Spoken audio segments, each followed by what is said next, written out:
Les infos du lundi 12 mai 2025. Reste bien jusqu'à la fin parce que la quatrième info, elle est folle. Est-ce qu'on se dirige vers un cessez-le-feu en Ukraine après 3 ans de combat? Les deux protagonistes, Vladimir Poutine et Volodymyr Zelensky, acceptent de discuter. Alors pour le moment, c'est assez flou, mais ils devraient se rencontrer jeudi en Turquie pour des discussions. J'ai un doute sur le fait que Vladimir Poutine se déplace de lui-même en Turquie, mais bon, on a le droit d'espérer.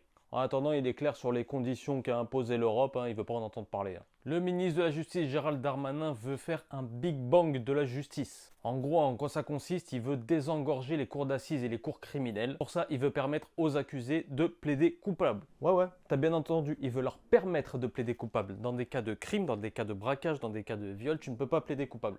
Alors qu'on pourrait gagner un temps fou. Si tu es coupable, tu dis « je plaide coupable », fin du procès, c'est réglé, merci, au revoir. Non, des fois, il faut attendre des 2 ans, des 3 ans, le temps que l'instruction se fasse. Et du coup, Gérald Darmanin, il veut arrêter ça. Et il veut permettre aux gens de plaider coupable. Bonne idée, mauvaise idée, mets-moi ça en commentaire. Elle est de retour à l'Assemblée nationale, la loi sur la fin de vie. Alors cette loi sur la fin de vie, ça fait 4 ans qu'elle est sur la table. Elle était en discussion l'année dernière. Après, il y a eu la dissolution. Après, François Bayrou est arrivé en tant que Premier ministre en décembre. Il a décidé de la diviser en 2 parties. Une première partie sur les soins palliatifs et une seconde partie sur l'aide à mourir. T'as bien compris que c'est cette seconde partie qui fait plus polémique. Dis-moi si tu veux que je te fasse une vidéo complète sur cette proposition de loi. T'as juste à dire oui, j'y vais. En fait, moi c'est Norman, créateur de C'est Carré. Tous les jours, je te fais un point sur l'actualité. Si tu as aimé cette vidéo, partage-la à tes potes, like-la, abonne-toi.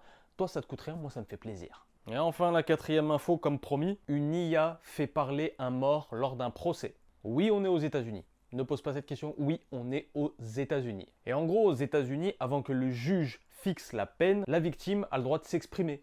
Là, tu as bien compris que si la victime est morte, c'est un peu plus compliqué. Donc du coup, ça peut être quelqu'un de sa famille. Dans ce cas-là, ça pouvait être sa sœur. Mais sa sœur a décidé de faire autre chose. Elle a compilé des vidéos de son frère, donc décédé, des vidéos, des photos, des moments où il parle. Elle a écrit un texte et l'IA a généré une vidéo de son frère qui s'exprime, qui pardonne à la personne qui l'a tué. Et là, tout le monde se demande, est-ce que ça a influencé le juge? Eh ben ouais, parce qu'à la base, la réquisition, c'était 9 ans de prison pour ce meurtre. Mais le juge a décidé de mettre 10 ans et demi. Donc 1 an et demi de plus. Et il l'a dit lui-même, le juge. Il a dit, en vrai, j'avais l'impression de connaître la personne. J'avais l'impression de l'avoir rencontrée. Et du coup, ça m'a ému. Dis-moi ce que t'en penses. Est-ce que t'aimerais voir ça, toi, dans un procès en France? Tu sais que C'est Carré, c'est le média du peuple. On se retrouve tous les jours pour un point sur l'actualité. Si t'as capté, bah, c'est carré.